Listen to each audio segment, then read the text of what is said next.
So chaps, you remember that game, Block Party on the Hive, of which shut down over a blooming year ago? Holy frick, that passed fast. The concept of this game is pretty much exactly the same as Block Party, which as a result means that it's pretty straightforward. You get given a block and you have to stand on it. So the first rounds are pretty easy and every game will always start on this specific map. But after that, it's all randomized. But considering how we have 6 seconds to find a spot, let's just say it was yet to become a serious challenge. And everyone I was playing with was still very alive, along with the abundance of colours around the map, such as this blue colour and the light grey one, of which is conveniently placed directly in front of me.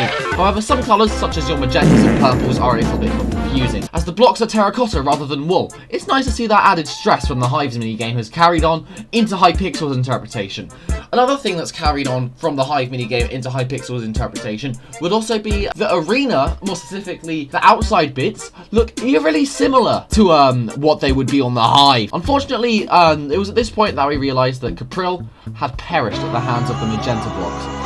But we had no time to mourn as we continued after that, landing on the pink in the middle and parkouring around the light blue square things around the edge of the map. Now look at this cyan. It looks more like grey than a blue, doesn't it? This is what I mean when I say colourblind people will not be good at this game. And it's got magenta again!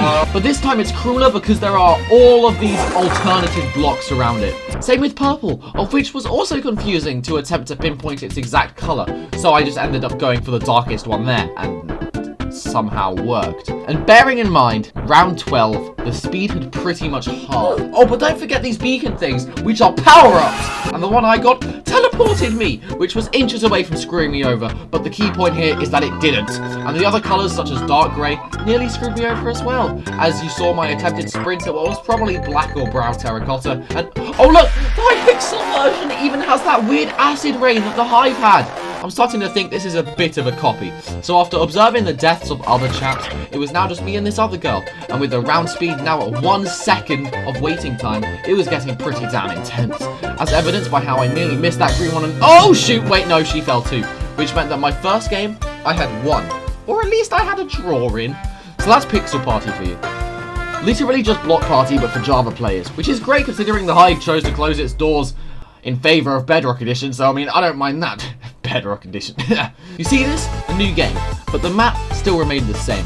However, it was a lot easier, and honestly, I could not keep my ego from inflating any further than it already did from winning my first game. So as the round progressed to 5.5 seconds of time to find the right colour, I was feeling pretty damn confident in my abilities, which to be fair, I had no reason not to be, as I was succeeding for now. Until the black colour came up and oh yeah! That could have ended badly. But it didn't!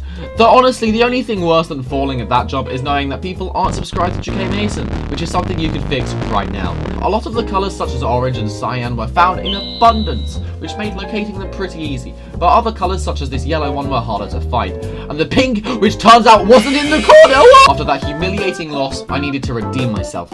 First map began with a dark grey, which was right on the outskirts of the map. At least the light grey of the next map was a little bit easier to locate, but the blue of the one afterwards is pretty nerve-wracking, not because it was difficult to find, but because I had decided to blimming jump across the maps. Oh, and light blue I just completely threw because instead of vibing in the middle, I wanted to be different and unique and go to the small blob of colour on the outskirts of the blimming map. For the next round, I had gradually began my redemption, with landing on the green blocks, stumbling my way around the light blue circles, flopping my feet on the weird coloured grey block, even though we all know it's supposed to be cyan.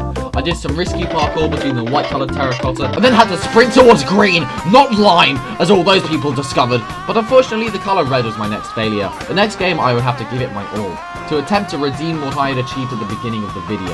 It started off with the yellow of the Hypixel logo, which I aced with ease, and then stuck with yellow as I went round to this Roblox logo, and finally, the unique pattern started coming out. I assumed that the darkest pink block was purple, and my assumption was proved right. And even after that, I had to trust the process of deduction by assuming that the darkest block was black, which to be fair was very accurate. And after tempting death while on the blue block, I ran away from pink colours in order to be unique and different. My confidence was through the roof. I was certain I could win. I mean, anyways, the red of this Roblox logo was properly easy to locate, and I was finding all the obscure spots for colours to be, so I would know all the possibilities of each colour and no! You know what? Pixel Party is actually really blimming hard, but you know what would make you really hard? Subscribing to GK Mason. Have a good one, chaps. Ignore the fact I've used that like 2 weeks in a row. It's funny, right?